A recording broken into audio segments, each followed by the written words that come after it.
Boa noite, amada igreja. Graça e paz do Senhor Jesus. Mais uma vez estamos aí, né? Com a graça do Senhor. Muito bom rever os irmãos, tá? Peço perdão de púlpito aqui, porque não pude estar aqui na festa, mas o coração está presente com os irmãos. Me perdoe, tá? Queridos, vamos orar, pedindo a direção do Santo Espírito de Deus nessa noite e agradecendo também pelos dízimos e pelas ofertas. Amado Deus, como nós cantamos agora, Senhor, o Senhor é bom, tão bom, Senhor, como o Senhor é bom, como o Senhor tem cuidado de nós, de maneira que nós não entendemos. Por isso o teu povo te louva, Senhor, através dos dízimos e das ofertas, que são primícias, ó Deus. Pertence a ti, não pertence a nós. E assim nós o devolvemos em gratidão ao Senhor, dizendo que o nosso Deus é o Senhor e não o dinheiro. O nosso Deus não é a nossa mente, os nossos esforços. Nós não confiamos em homens, nós confiamos no Senhor. É o Senhor quem cuida de nós. Muito obrigado, Senhor, pelas ofertas que sejam bem aplicadas, pelos dízimos e pelas vidas que trouxeram aqui, que a bênção do Senhor esteja sobre eles. E, Senhor, nessa noite agora, em que vamos abrir a Tua Palavra, queremos ouvir o Senhor falar conosco. Fale através de mim, que somente saia da minha boca aquilo que o Senhor deseja. Por favor, Senhor, para que Cristo seja glorificado. Abra as nossas mentes, age em nosso meio, em nome de Jesus. Amém. Queridos, vamos abrir a palavra de Deus no Salmo de número 100. Salmo de número 100.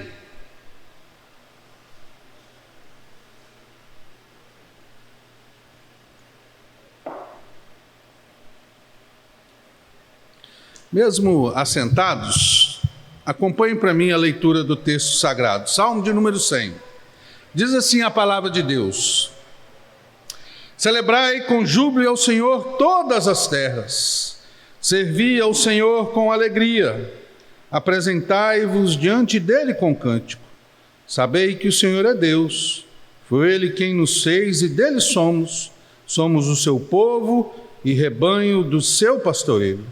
Entrai por suas portas com ações de graça e nos seus átrios com hinos de louvor. Rendei-lhe graças e bendizei-lhe o nome, porque o Senhor é bom, a sua misericórdia dura para sempre, e de geração em geração a sua fidelidade. Amém? Queridos, esse salmo é um salmo que o povo de Israel pronunciava enquanto eles iam em romaria para o templo, para cultuar a Deus e para apresentar sacrifícios pacíficos a Deus. Enquanto eles iam, aqueles judeus que moravam mais distantes do templo, eles iam naquela procissão e à medida que eles iam convidando as pessoas e entoando esse hino. Então esse hino é um convite a ir à casa do Senhor, é um convite ao povo de Deus a adorar ao Senhor, é um convite ao povo de Deus a servir ao Senhor. É um convite a todas as terras, a todas as nações, a todos os povos a adorar o único e verdadeiro Deus. É um salmo de romaria, é um salmo de adoração, é um salmo de louvor. Mas ele tem uma característica interessante também. Em tempos de dificuldades, em tempos difíceis, esse salmo era entoado pelo povo para fortalecer o povo, para lembrar o povo que nosso Deus é a nossa alegria, é a nossa esperança e é o nosso socorro em tempos difíceis. Então, além desse salmo ser um salmo de adoração, de louvor, de chamado aí à casa de Deus e de serviço, ele também é um salmo de socorro em tempos difíceis. Quando o povo de Deus está passando por momentos calamitosos, momentos de dificuldades, momentos de recessão, momentos de rumores de guerra, momentos de medo. Esse salmo era entoado para trazer esperança ao coração do povo de Deus. E aqui o salmista vai mostrar ao povo de Deus por que nós podemos crer que o nosso Deus é a nossa alegria, é a nossa esperança e é também o nosso socorro em tempos difíceis. E ele vai começar dizendo aqui, no primeiro versículo que está assim, celebrai com júbilo ao Senhor todas as terras. A coisa interessante do povo de Israel é que eles iam celebrando ao Senhor. Era batuque, era dança, era alegria mesmo. Era, se formos dizer assim, nos dias de hoje, talvez eles sejam um povo sapatinho de fogo, né? Aquele povo alegre, feliz. E eles iam entoando ao Senhor, porque a palavra celebrar com júbilo é celebrar com ênfase. E é isso que nós devemos fazer. Lembrar, em primeiro lugar, quem é o nosso Deus. E aí ele lembra ao povo toda a terra. Por que ele muda e diz assim, toda a terra? Ele está lembrando ao povo de Israel que eles tinham um chamado missionário. Israel foi chamado para servir de testemunho às nações vizinhas. E mais do que isso, Israel foi chamada para trazer o Salvador, o nosso Senhor Jesus Cristo. Jesus nasceria da tribo de Davi, ele seria judeu, ele viria do povo de Israel. E o que isso nos ensina? E o que isso ensinava o povo de Israel? Ensinava o seguinte, que se Deus chamou o povo de Israel com essa missão, Deus jamais permitiria que Israel deixasse de existir como nação, até que Jesus viesse. Por isso que Israel era uma nação pequena, foi perseguida, conquistada, escravizada, mas jamais deixou de ser nação até que Jesus veio. Deus cuidou daquele povo.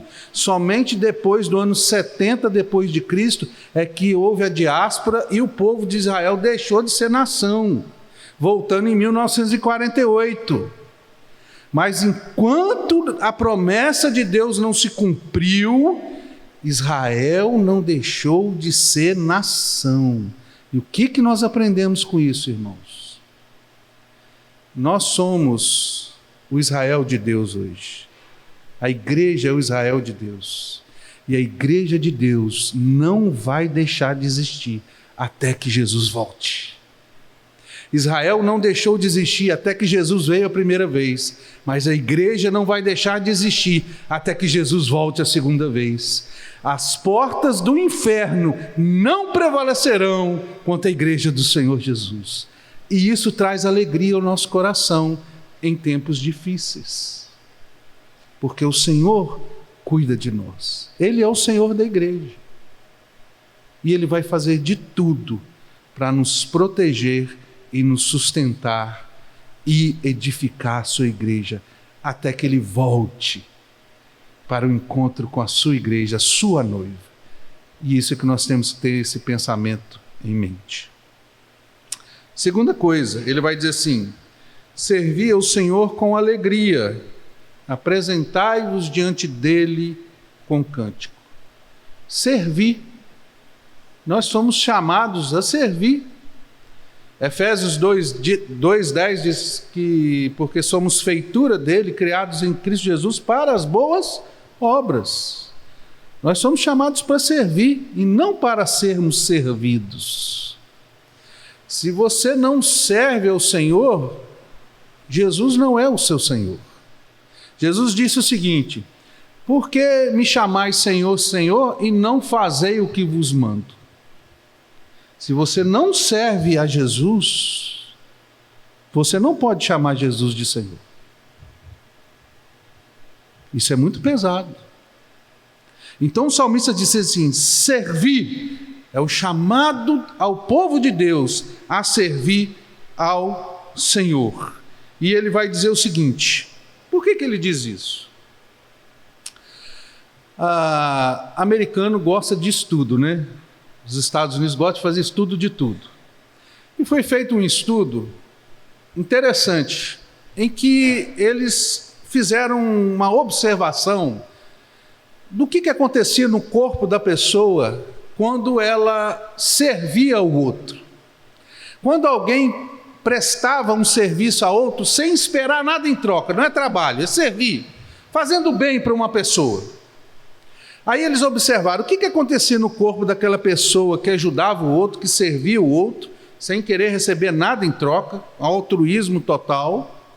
O que acontecia no corpo daquele que recebia o benefício?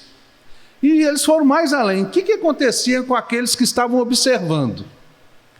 E eles chegaram à conclusão que o seguinte: quando uma pessoa estava servindo ao outro sem esperar nada em troca,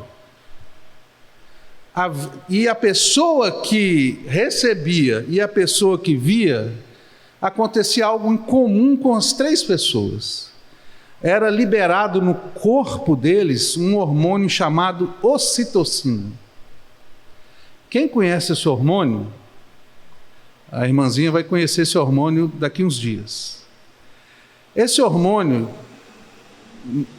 já conheceu, mas vai conhecer mais profundamente. Esse hormônio é o mesmo hormônio da relação íntima do casal. É o hormônio do prazer. Então, servir ao Senhor, servir a Deus, sem esperar nada em troca, servir porque o Senhor é Deus.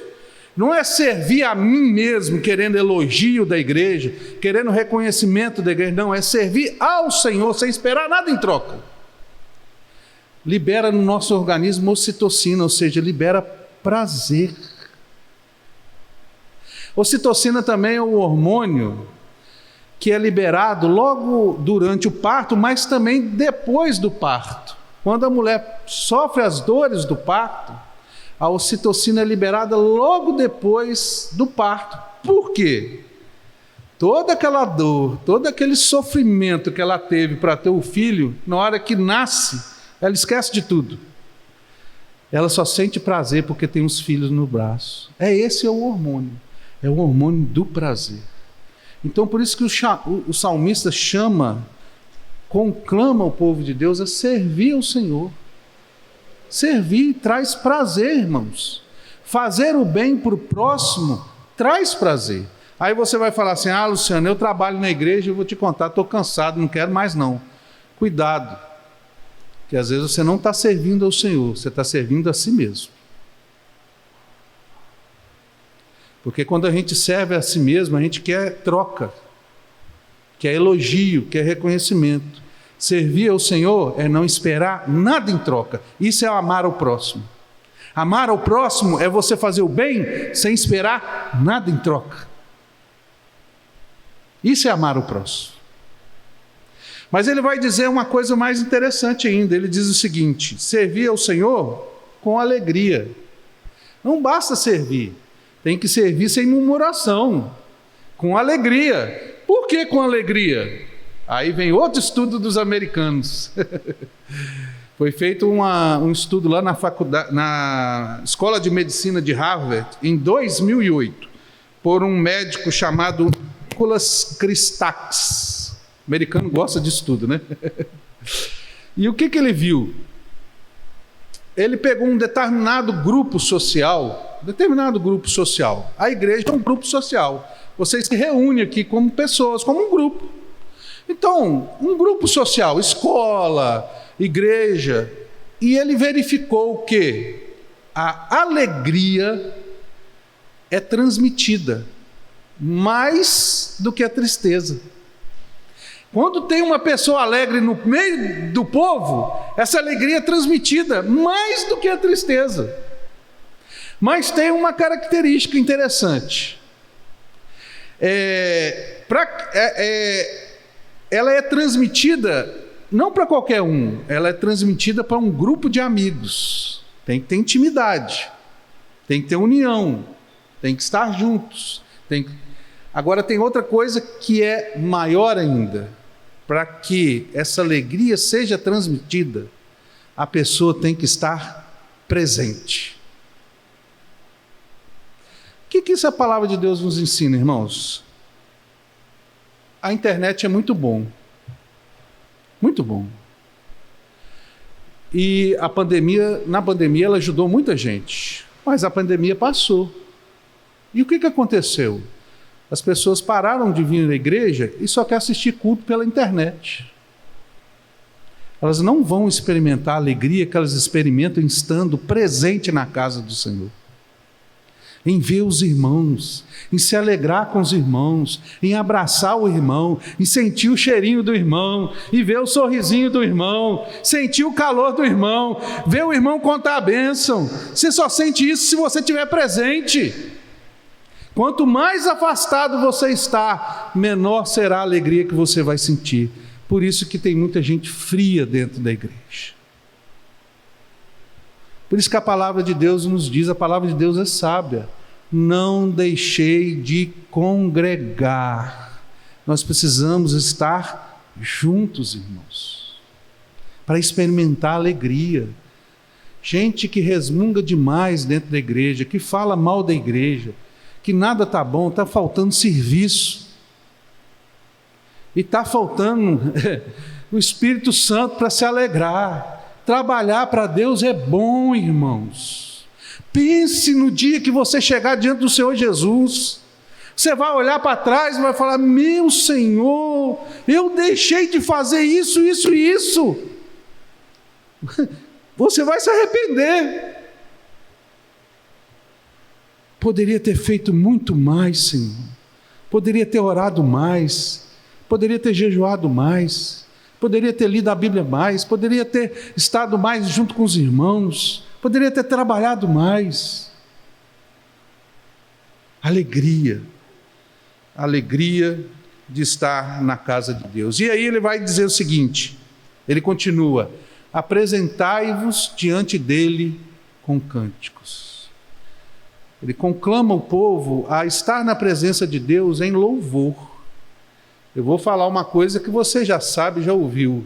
O louvor liberta. Louvor liberta. Lembra de Paulo e Silas na prisão? Presos, amarrados, acorrentados.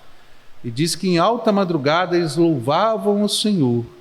E Deus mandou um anjo e libertou eles da prisão.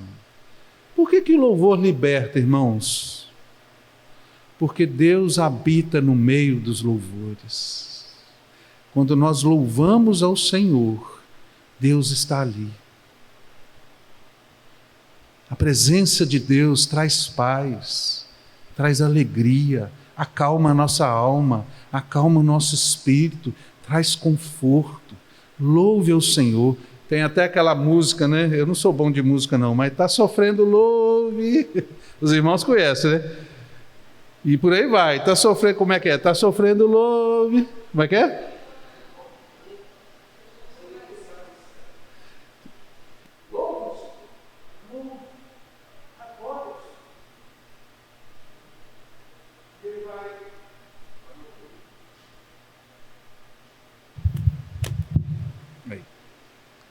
E ele vai continuar em terceiro lugar.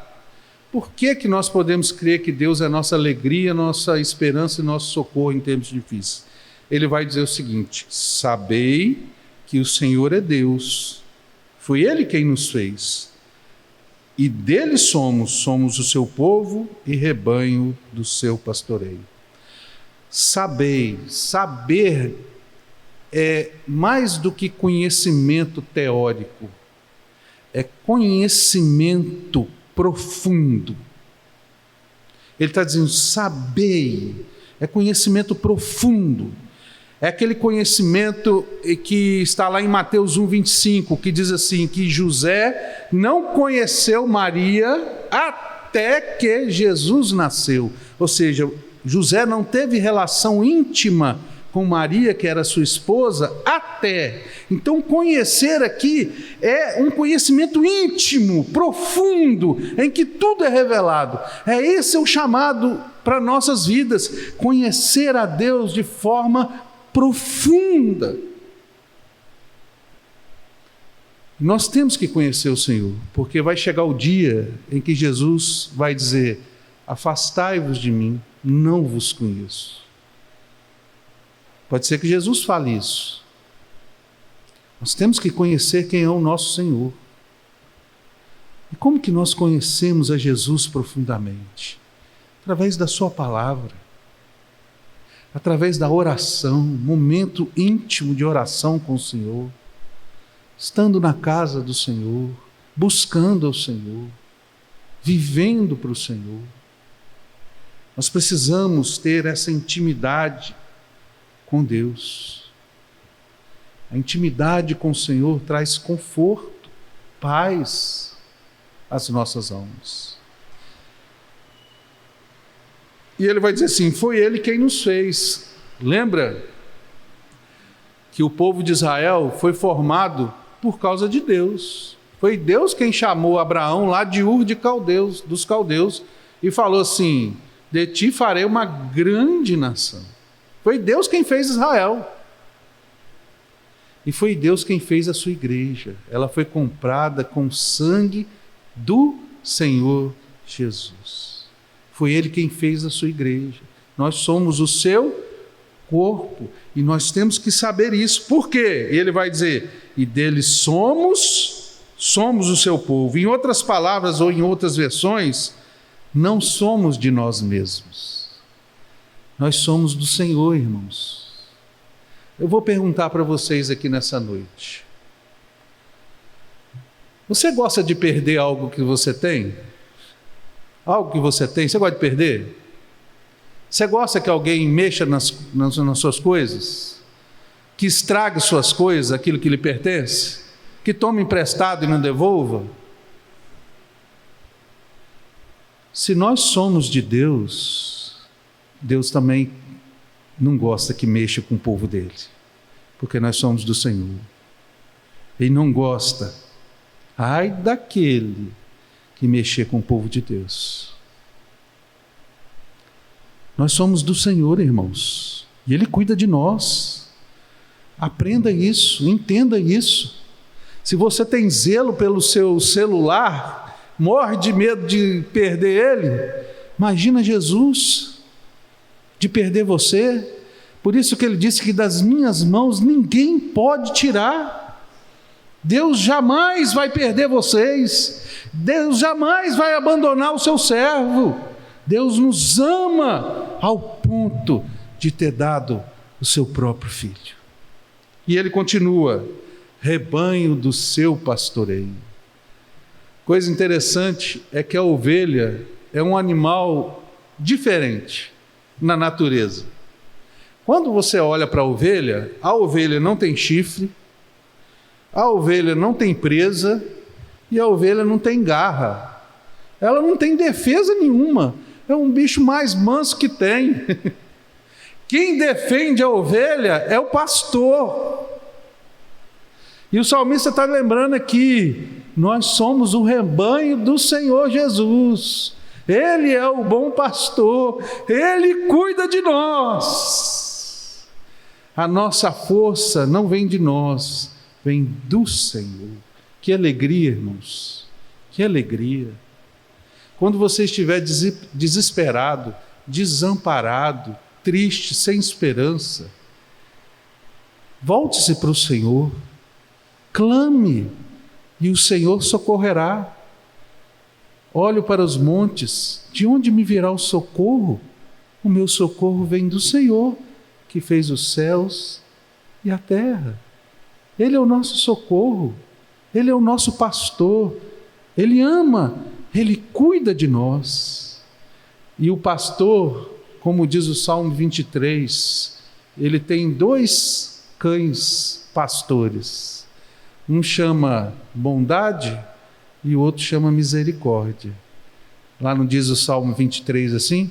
bondade e misericórdia me cercarão todos os dias da minha vida. Esses são os dois cães pastores do nosso Senhor, bondade e misericórdia.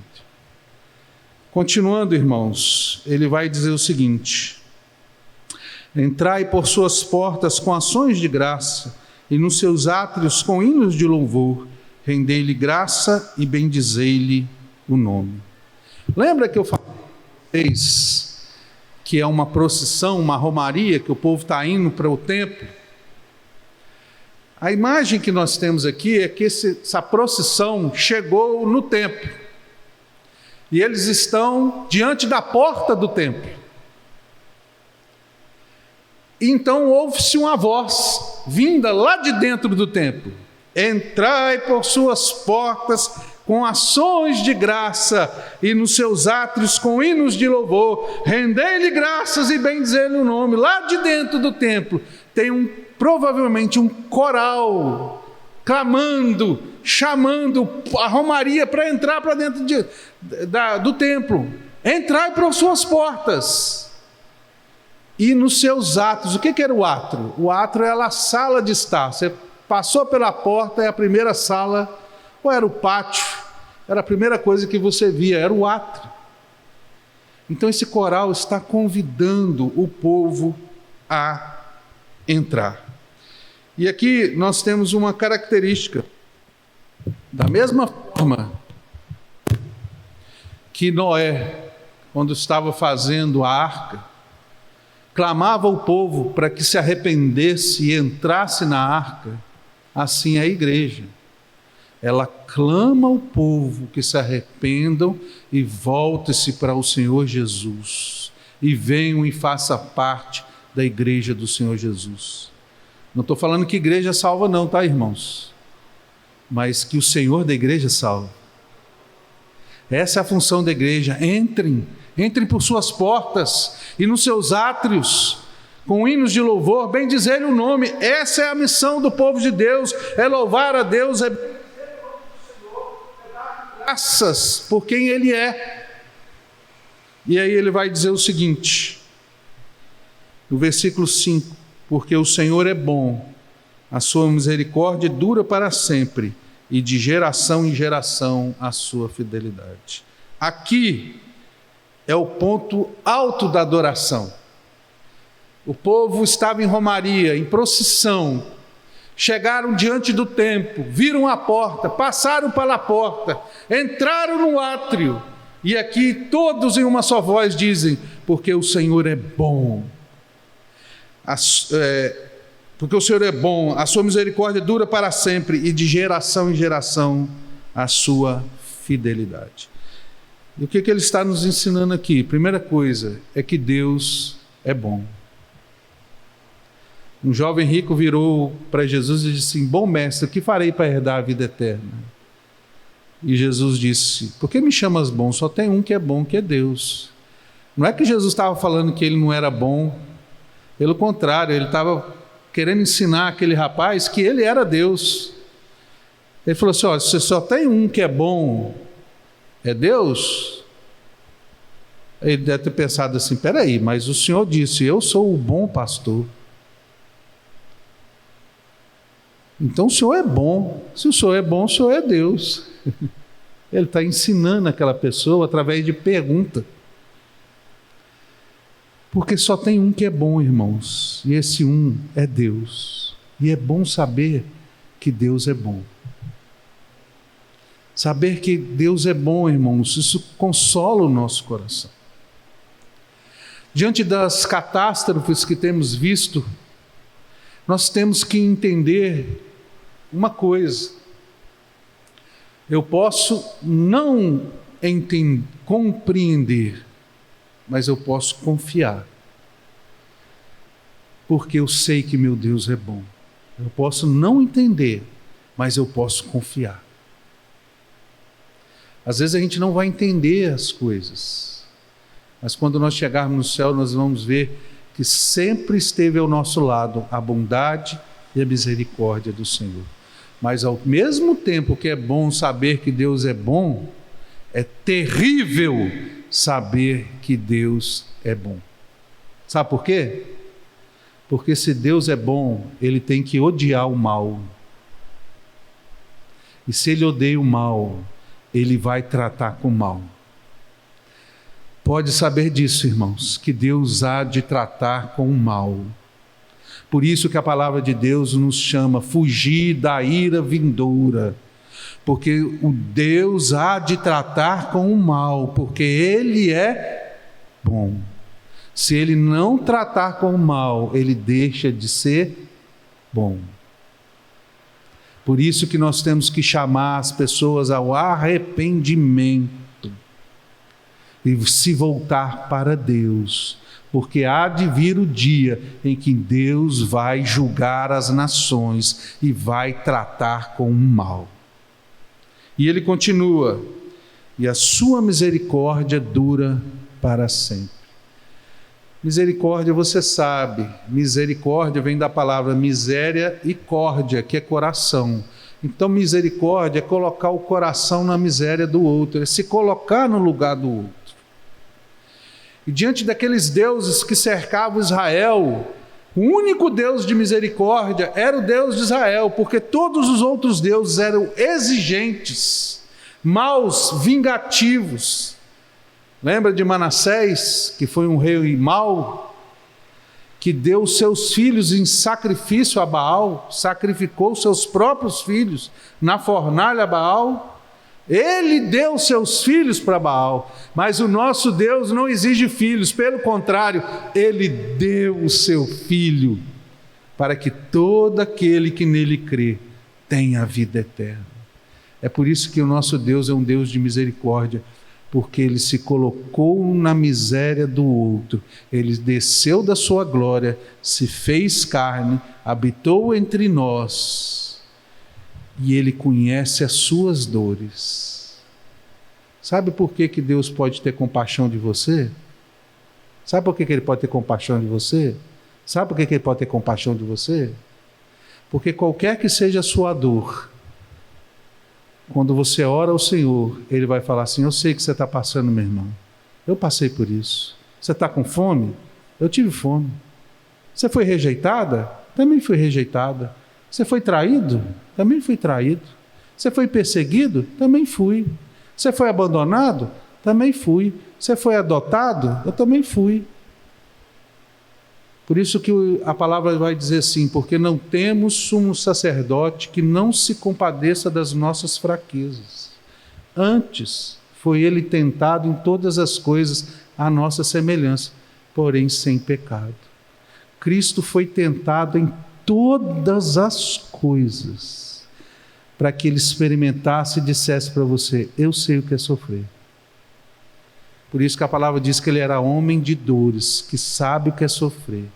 Qualquer que seja o seu problema, a sua aflição, a sua dor, Jesus conhece. Corra para os braços de Jesus, clame ao Senhor, e Ele há de ter misericórdia de você. E aí o salmista continua: e de geração em geração a sua fidelidade. A palavra diz que Deus é fiel. Eu sou Deus zeloso que visita a iniquidade dos pais e dos filhos até a terceira e quarta geração daqueles que me aborrecem. E visito até 1000 gerações daqueles que me amam. Deus é um Deus fiel. Não a nós, irmãos, porque nós não somos fiéis, mas Ele é fiel a si mesmo. Eu queria contar uma historinha aqui para vocês verem na prática a fidelidade de Deus. Não sei se vocês já ouviram falar de um pastor americano chamado Jonathan Edwards. Esse pastor, ele é considerado, depois de Paulo, o maior teólogo que houve. Ele morreu em 1758. Ele foi responsável pelo avivamento dos Estados Unidos e responsável também por escrever a Constituição dos Estados Unidos. Se os Estados Unidos têm lei que funciona, é porque teve um pastor que fez a lei baseada na palavra de Deus. Então, por isso que a lei lá funciona. E esse homem era um homem que estudava 12 horas por dia. 12 horas por dia. magro, de tanto jejuar. Talvez você conheça ele pelo seu famoso sermão, Pecadores nas mãos de um Deus irado. Você já deve ter ouvido falar desse sermão. E esse homem tinha um vizinho que era um ateu, chamado Max Jukes, que era alcoólatra, não cria em Deus, e ele vivia zombando de Jonathan Edwards. Bem, Jonathan Edwards morreu em 1758. Em 1950, um homem chamado Al Sanders, que eu acho que foi até senador dos Estados Unidos, ele escreveu um livro chamado Crisis in Morality, ou seja, crise na moralidade, né? Em 1950, praticamente 200 anos depois. E o que esse livro, o que se trata esse livro? Ele teve a seguinte curiosidade. Ele foi lá em Jonathan Edwards e puxou todas as gerações até 1950 de Jonathan Edwards. E pegou a geração desse vizinho dele que perseguia ele. E puxou todas as gerações.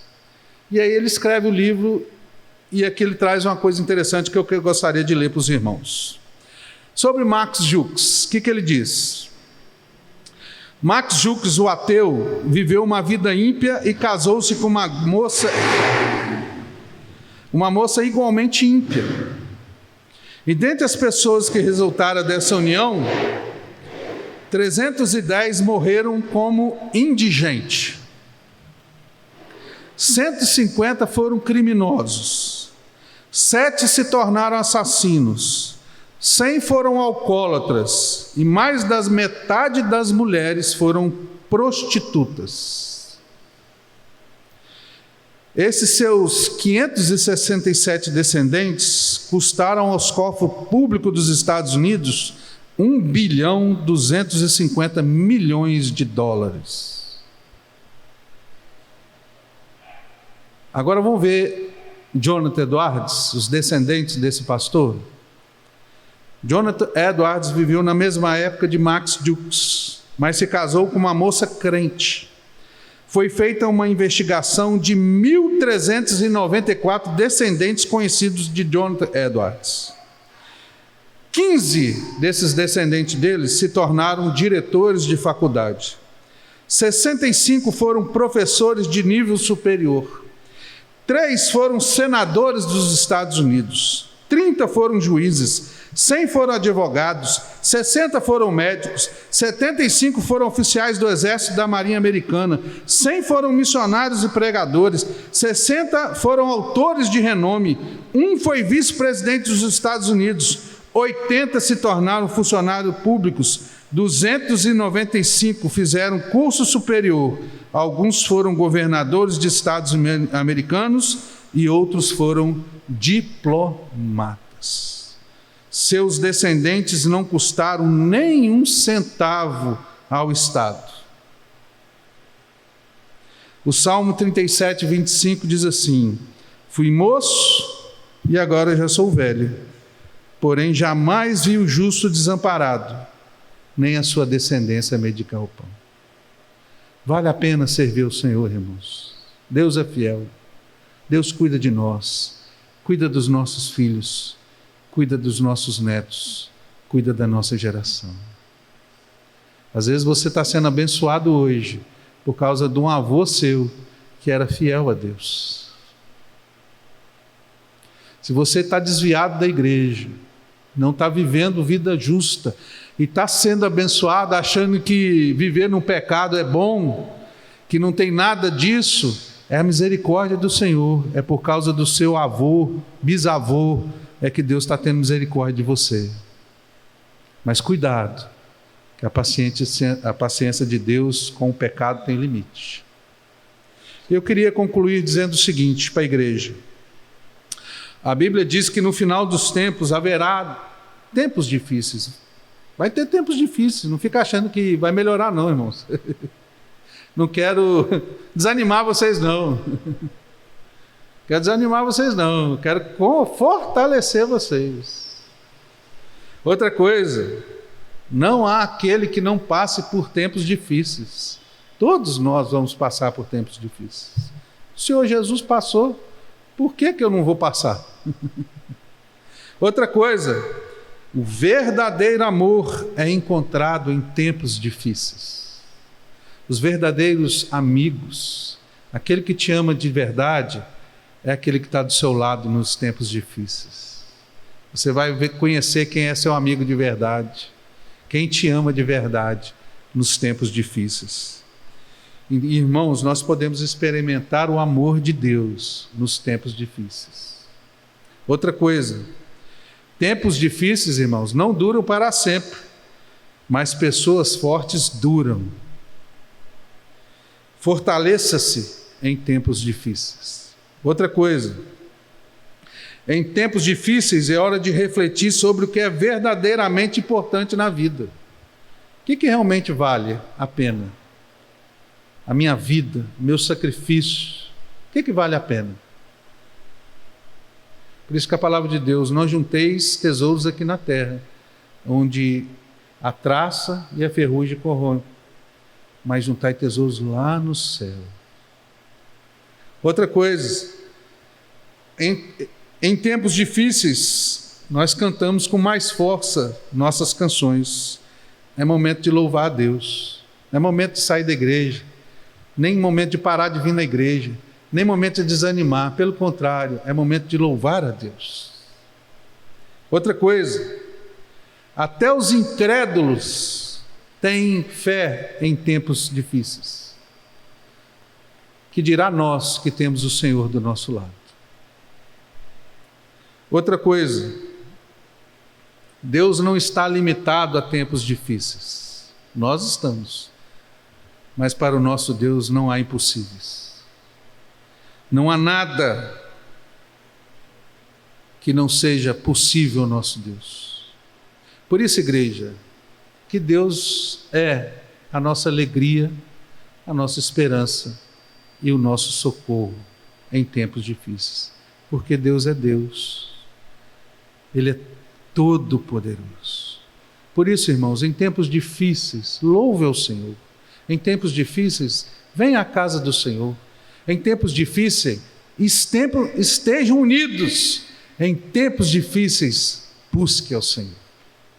Essa é a palavra de Deus para a Igreja Presbiteriana de Paú.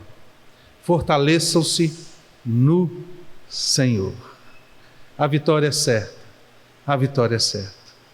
Deus abençoe a igreja. Deus abençoe sua vida. Em nome do Senhor Jesus.